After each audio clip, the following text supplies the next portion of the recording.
지난 주간에 아주 안타깝고 또 슬픈 그런 일들이 있었습니다. 그런가 하면 동시에 우리가 말로 다 할 수 없는 영적 통찰력을 경각심을 일으키는 그런 일이 있었습니다.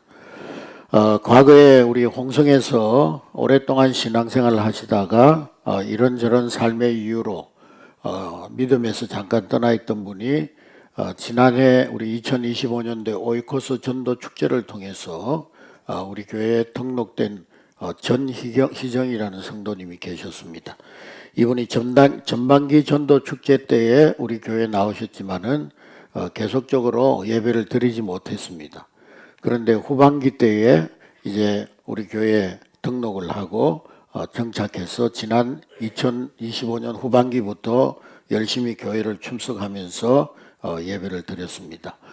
우리 한 권사님의 우리 교회 한 권사님의 따뜻한 섬김의 덕분에 굳게 닫혔던 마음의 문이 열려지고 그분이 다시 주님의 품으로 돌아오게 된 것입니다.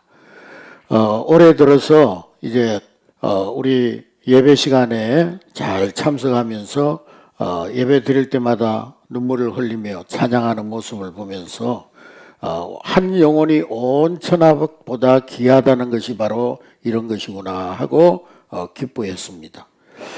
그런데 지난주일 갑작스럽게 연락을 받았는데 이분이 그날 2부 예배를 드리고 저와 인사를 하고 나가는데 제가 점심 식사를 드시고 가라고 그랬더니만 홍성에서 아들하고 점심 약속이 있다고 그러면서 가야 된다고 그러면서 그냥 가시면서 아주 밝게 웃으면서 인사를 하고 갔는데 그날 저녁에 연락이 왔는데 홍성에서 식사를 하고 오다가 주포 사거리에서 교통사고로 그 자리에서 그냥 돌아가셨다는 것입니다. 2부 예배 마치고 밝게 인사를 나누면서 나간 그 모습이 마지막 모습이 될 줄 누가 알았겠습니까? 사고 소식을 듣고 그 장례식장에 달려가서 영정사진을 마주했을 때 저는 속으로 또 묻고 또 물었습니다.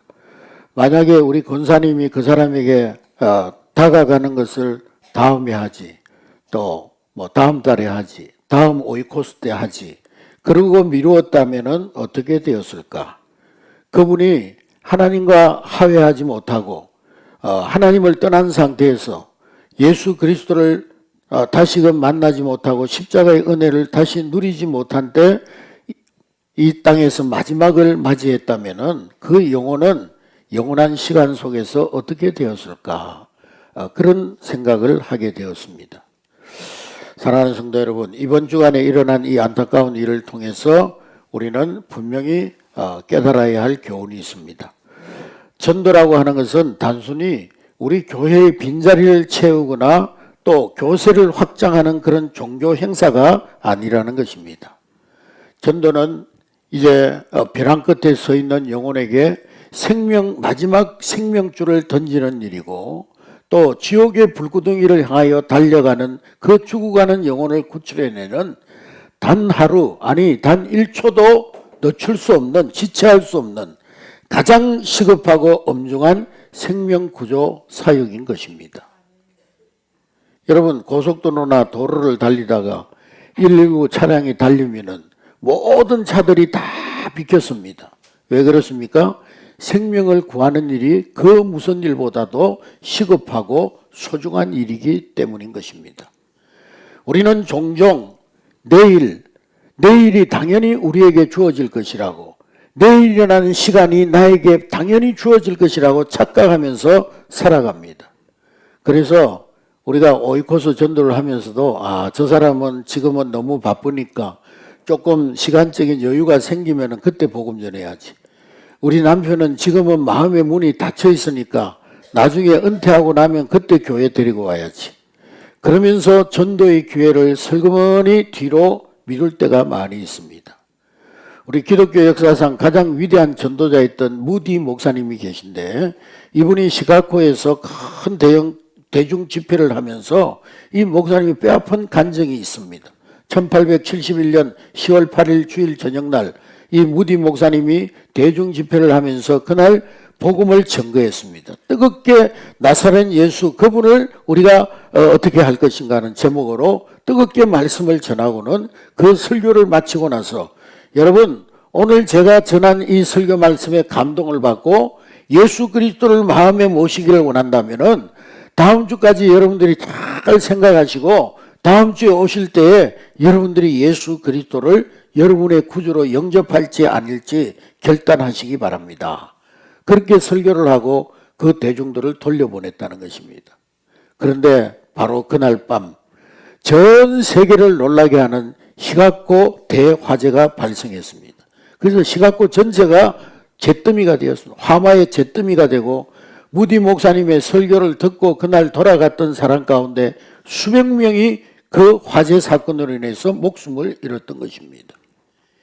이후에 이 무디 목사님은 평생을 눈물로 회개하며 그렇게 고백했다고 합니다. 나는 그날 밤 이후에 결코 사람들에게 구원의 결단을 예수님을 영접하는 일을 다음으로 미루라는 설교를 한 적이 없습니다.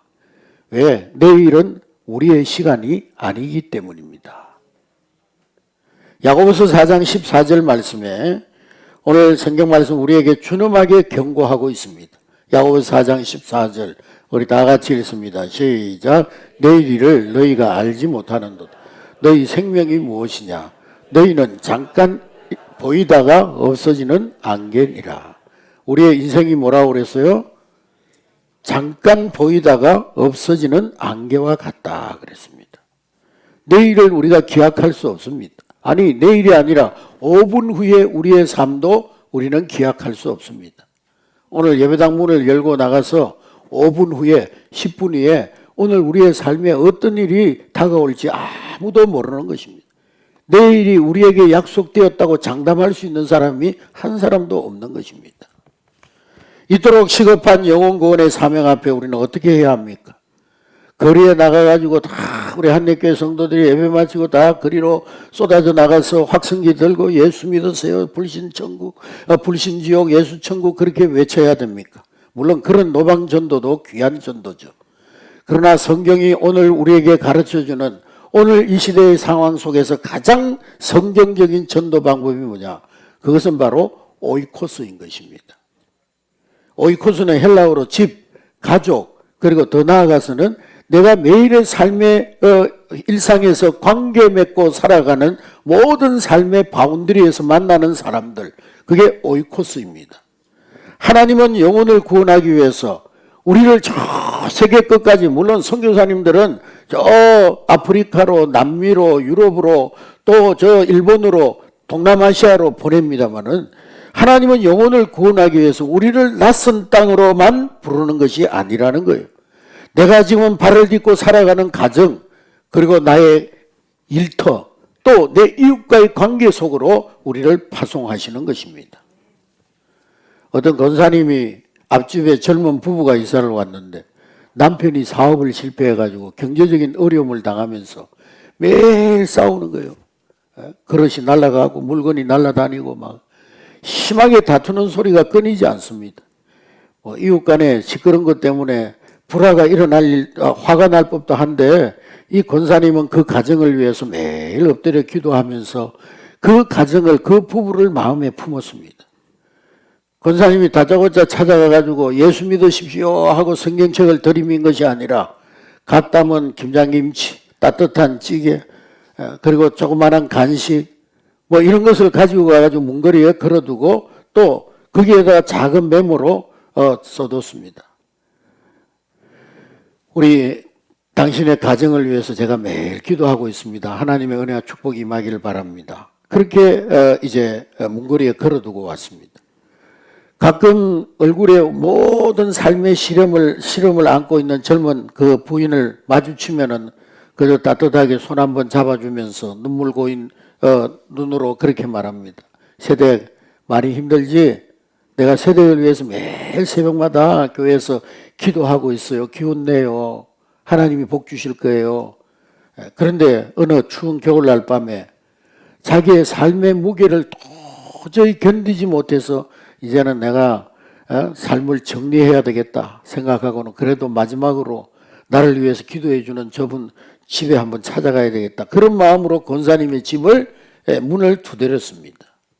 그 엉엉 우는 그 새댁을 따뜻한 거실로 맞이해가지고 아무 말 없이 그 어떤 말도 하지 않고 오랫동안 그 새댁을 안아주었습니다. 한참 울던 그 새댁이 권사님에게 말합니다. 권사님, 저도 권사님이 믿는 그 하나님께 기도하면은 저도 행복해질 수가 있을까요? 이 지옥 같은 내 마음이 좀 편해질 수가 있을까요? 저 좀 살려주세요. 그날 밤에 거실에서 부둥켜 안고 흘린 눈물이 그 무너져 내려가던 가정을 예수 그리스도의 품으로 인도하는 생명의 동아줄이 되었던 것입니다. 할렐루야. 그것이 바로 오이코스 전도의 위력입니다. 여러분, 전도하는데 무슨 대단한 웅변이나 신학적인 지식이 아닙니다. 말은 잘하는데 그 사람의 삶을 보면 아무런 하나님 살아계신다는 증거가 없다면 그 말이 도리어 복음의 방해가 될 수가 있는 거예요. 복음 전하는 것은 웅변이나 신학적인 지식이 아닙니다. 내가 매일 만나는 직장 동료의 책상 위에 슬그머니 올려놓은 따뜻한 커피 한 잔, 단골 식당에서 식사하고 나오면서 사장님의 수고를 알아주는 따뜻한 칭찬의 한마디, 가족들의 아픔을 품어내는 끝없는 인내, 그 삶의 관계망 속으로 예수 그리스도의 생명이 자연스럽게 흘러가게 하는 그것이 바로 생명의 기적의 역사인 것입니다. 할렐루야. 오늘 본문 마가복음 5장의 말씀을 한번 보면은 군대 귀신이 들려가지고 무덤 사이에서 소리를 지르면서 자기의 몸을 자해하던 그라사 광인이 예수님을 만나서 온전하게 정신이 돌아왔습니다. 가족들이 통제불능의 그 사람을 쇠사슬로 꽁꽁 묶어두었는데 이 사람은 쇠사슬도 끊어버릴 만큼 통제불능이었습니다. 그런데 그런 사람이 예수님의 말씀 한마디에 완전히 새 사람이 되었습니다. 너무나 감격해서 이 그라사 강인이 배에 오르시는 예수님께, 예수님, 나도 예수님과 함께 있게 해주세요. 여러분, 만약에 우리라면 어떻게 하겠습니까? 그래, 나 따라다니면서 세계 방방곡곡에 다니면서 네가 어떻게 나았는지 간증하고 막 다니면서 간증 집회하고 너 위대한 선교사가 되자, 그렇게 했을 겁니다. 그렇지만 19절 말씀해 보니까 마가복음 4장 5장 19절 우리 다 같이 읽겠습니다. 5장 19절 말씀 시작. 허락하지 아니하시고 그에게 이르시되 집으로 돌아가 주께서 내게 어떻게 큰 일을 행하사 너를 불쌍히 여기신 것을 내 가족에게 알리라 하시니라. 예수님은 그 그라사 광인을 어디로 보내셨습니까? 낯선 이방 땅 세상 끝이 아니라 자신을 쇠사슬로 묶어버렸던 가족들, 자신을 동네에서 쫓아내었던 마을 사람들, 즉 그의 상처가 고스란히 남아있는 그의 오이코스에게로 예수님은 그를 돌려보내신 것입니다. 네가 만난 그 놀라운 하나님의 은혜를, 네가 체험한 그 예수 그리스도의 놀라운 사랑을 너를 가장 잘 아는 너희 이웃들, 너희 가족들, 너희 동네 사람들, 네가 매일 만나는 사람들, 그 사람에게로 가서 너의 변화된 삶의 모습을 보여주어라. 그것이 주님의 지상 명령이었습니다. 사랑하는 한예교회 성도 여러분, 오늘 우리는 오이코스 전도 선포식으로 이 자리에 모였습니다. 이 시간 우리를 향하신 주님의 애끓는 마음, 그 주님의 애끓는 심정, 그 심정이 여러분 마음속에서도 일어날 수 있기를 주의 이름으로 축복합니다. 지난주 교통사고로 돌아가신 우리 전희정 성도님의 빈자리는 우리에게 뼈저린 사명을 남겨주고 있습니다. 우리는 늘 언젠가 이 다음 기회에 그것을 기약하지만은 생명의 주관자는 하나님이시요 우리에게 허락된 구원의 골든타임은 바로 오늘, 바로 지금뿐인 것입니다. 내일은 우리에게 약속되어져 있지 않아요. 내일은 우리에게 허락되어져 있지 않습니다. 너희 인생이 무엇이냐? 아침에 보이다가 없어지는 안개와 같다고 그랬어요. 여러분, 우리의 마음속에 꺼져가는 영혼 구원의 불씨가 성령의 바람을 타고 다시 뜨겁게 타오르게 되기를 주님의 이름으로 소망합니다. 사랑하는 성도 여러분, 오늘 우리는 오이코스 전도 출정식을 통해서 영혼 구원의 시급함이라는 엄중한 부르심 앞에 섰습니다. 그렇다면 이제 우리가 예배당 문을 나서면서 우리는 구체적으로 뭘 해야 할겠습니까? 우리의 삶의 현장에서 어떻게 생명의 역사를 일으킬 수가 있겠습니까? 오늘 세 가지 영적 발걸음을 여러분 마음속에 새길 수 있기를 주의 이름으로 축복합니다. 먼저 여러분들의 오이코스를 오늘 나눠드린 이 오이코스 작전 카드에 기록하시기 바랍니다. 우리는 그냥 막연하게 하나님 내 이웃들 내 오이코스들 전도하게 해주세요. 구원하게 해주세요. 그렇게 기도하기가 쉽습니다. 그러나 하나님은 우리에게 모든 세상의 영혼을 맡기신 것이 아니라 하나님은 오늘 우리가 매일 숨쉬며 살아가는 우리의 가족, 이 지역, 우리의 일터 그리고 우리의 가정이라는 가장 확실한 선교지에서 우리를 영적 파수꾼으로 세우신 것입니다. 여러분, 우리 살아가면서 세상 사람들은 만남을 인연이라고 하고 우연이라고 하지만 우리에게는 우리 그리스도인들에게는 인연도 없고 우연도 없습니다. 우리의 만남은 오직 하나님의 계획입니다. 하나님께서 여러분들의 삶의 궤적 안에 묶어두신 사람들 그들이 바로 여러분들의 오이코스인 것입니다. 지금 이 순간에 하나님께서 여러분의 마음에 강하게 떠오르게 하는 인물 얼굴이 있습니까? 오늘 밤에라도 당장 달려가서 복음을 전하지 않으면 안 될 것 같은 그 사람, 오랜 시간 복음을 거부하면서 마음문을 굳게 닫고 있던 내 남편, 내 자녀, 또 나의 아내, 그저 세상의 성공만 쫓으면서 방황하는 나의 사랑하는 자녀들, 늘 피곤한 얼굴로 출근하는 내 옆자리의 직장 동료, 수년째 마주치며 인사 나누는 동네 단골가게 사장님, 오늘 이 나눠드린 태신자 작전 카드는 단순한 종이 조각이 아니라 이것은 우리가 하나님 앞에 올려드리는 생명의 생존자 명단입니다. 영국의 유명한 부흥사 조지 물러 목사님은 평생에 5만 번의 기도 응답을 받았는데요. 그분이 가장 소중하게 여겼던 것은 기도 수첩이었습니다. 이 기도 수첩에 자기가 전도해야 될 사람을 적어놓고 그 위에 눈물이 떨어져서 글씨가 변할 때까지 이름을 부르며 기도했다고 합니다. 사랑하는 성도 여러분, 머리로만 생각하지 말고 오늘 펜을 들어서 여러분들의 머릿속에 떠오른 그 이름을 기록하시기 바랍니다. 그 이름을 적는 그 순간부터 그 이름을 사로잡고 있던 흑암의 권세는 떠나가고 무너지고 성령의 역사는 시작될 줄로 믿습니다. 내 영혼의 가장 깊은 곳에서 끌어올린 눈물로 밤이 오기 전에 반드시 살려내야 될 그 이름 여러분 기록해서 하나님 앞에 올려드릴 수 있기를 주의 이름으로 축복합니다. 그리고 그들의 삶 속으로 들어가서 구원의 다리를 사랑의 다리를 놓으시기 바랍니다. 이름 적고 기도한다면 이제부터는 우리의 발이 움직여야 합니다. 전도는 우리의 입술로 교리로 설명하는 것이 아닙니다. 복음이라는 무거운 진리의 수레는 오직 관계라는 튼튼한 다리를 통해서만 상대방의 마음 깊은 곳까지 굴러갈 수가 있는 것입니다.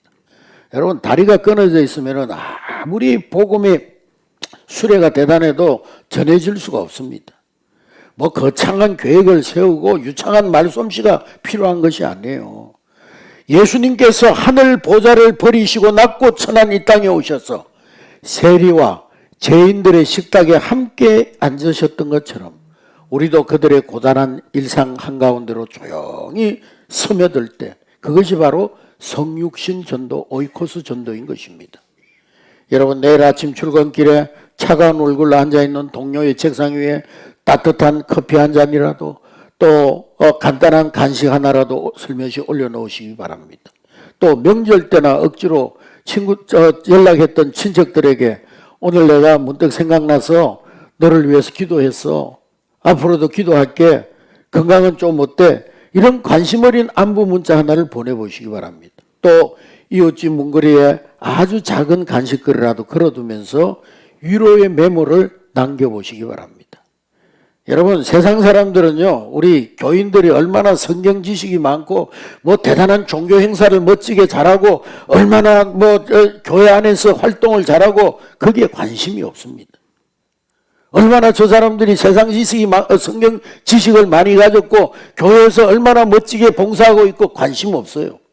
단지 우리가 자신들을 얼마나 진심으로 대하고 얼마나 그들을 깊이 사랑하는지에만 반응할 뿐입니다. 우리가 건넨 그 따뜻한 온기가 있는 한 잔의 커피, 꽁꽁 얼어붙은 영혼을 녹이는 기적의 시작점이 될 줄로 믿습니다. 아주 작은 친절, 그것이 바로 예수 그리스도를 보여주는 가장 강력한 복음의 첫 단추인 것입니다. 그리고 마지막으로 낙심하지 말고 끝까지 인내하며 기도하시기 바랍니다. 따라합니다. 끝까지 인내하며 기도하자. 여러분, 우리가 사랑으로 다가간다고 해서 모든 오이코스들이 마음의 문을 열고 막 우리를 환영하고 막 교회로 달려오고 그런 것이 아니에요. 때로는 우리의 호의를 오해하기도 하고 무시하기도 하고 심지어 노골적으로 거절할 때도 있습니다. 그럴 때 우리는 쉽게 상처를 받고 이 사람은 안 되나 봐. 나는 오이코스하고 안 맞나 봐. 난 다음에 해야지. 그러고는 포기해버립니다. 그러나 여러분 기억하시기 바랍니다. 우리는 단지 사랑의 씨앗을 뿌리고 물을 줄 뿐입니다. 그들의 굳어버린 돌 같은 마음을 부드럽게 기경하시고 생명의 싹을 틔우시는 분은 오직 성령 하나님이십니다. 여러분, 겨울철 꽁꽁 얼어붙은 땅에 씨를 뿌리면, 씨앗을 심으면 겉으로 보면 아무 변화가 없는 것 같아요. 오히려 거기에 씨앗이 땅에 묻혀 썩어버린 것 같습니다. 그러나 보이지 않는 땅 속에서는 생명을 틔우기 위한 치열한 생명의 역사가 움직이고 있는 것입니다. 그래서 마침내 봄날이 오면, 따뜻한 봄이 오면은 햇살이 비치고 또 봄비가 내리면, 그래서 대지가 부들부들해지면 단단한 흙을 뚫고 연녹색의 생명이 솟아오르는 거예요. 우리의 전도도 그와 같습니다. 시편 126편 5절부터 6절 말씀에 보면은 시편 126편 5절 6절 시작. 눈물을 흘리며 씨를 뿌리는 자는 기쁨으로 거두리로다. 울며 씨를 뿌리러 나가는 자는 반드시 기쁨으로 그 곡식단을 가지고 돌아오리라. 내가 뿌린 눈물의 기도와 수고는 결코 땅에 떨어져 헛되이 사라지지 않습니다. 아까 말씀드린 조지 물러 목사님은 5명의 구원을 위해 기도 수첩에 적어놓고 기도했는데 3명은 몇 년 안에 주님께로 돌아왔지만은 4번째 친구는 조지 물러 목사님이 50년 동안 기도한 후에 비로소 돌아왔고, 마지막 한 분은 조지 물러 목사님의 장례식장에 참석했다가 그가 거기에서 예수 그리스도 회개하고 예수님을 영접했습니다. 그러므로 여러분 절대 포기하지 마시기 바랍니다. 낙심하지 마시기 바랍니다. 내가 멈추지 않고 기도하는 한 하나님은 지금 이 순간에도 우리의 오이코스들을 향해서 쉬지 않고 일하고 계시는 줄로 믿습니다. 오늘 우리가 흘린 눈물이 내일 한 영혼이 천국잔치에 뛰어드는 기쁨의 단이 될 것을 확실히 믿으시기를 주의 이름으로 축복합니다. 그래서 우리 한국교회 모든 성도들이 여러분들이 살아가는 모든 삶의 그 자리로 보냄받은 거룩한 전도자로 살아갈 수 있기를 주의 이름으로 축복합니다. 언젠가 우리가 천국문에 이르렀을 때 우리가 건넨 그 작은 사랑과 섬김 덕분에 생명을 얻은 영혼들이 달려와서 권사님, 집사님이 그때 내밀어준 따뜻한 그 손길 덕분에 내가 오늘 이 천국에 올 수 있었더라고. 감격스럽게 부둥켜 안는 그런 영광의 주인공들이 다 되시기를 예수 그리스도의 이름으로 축복합니다.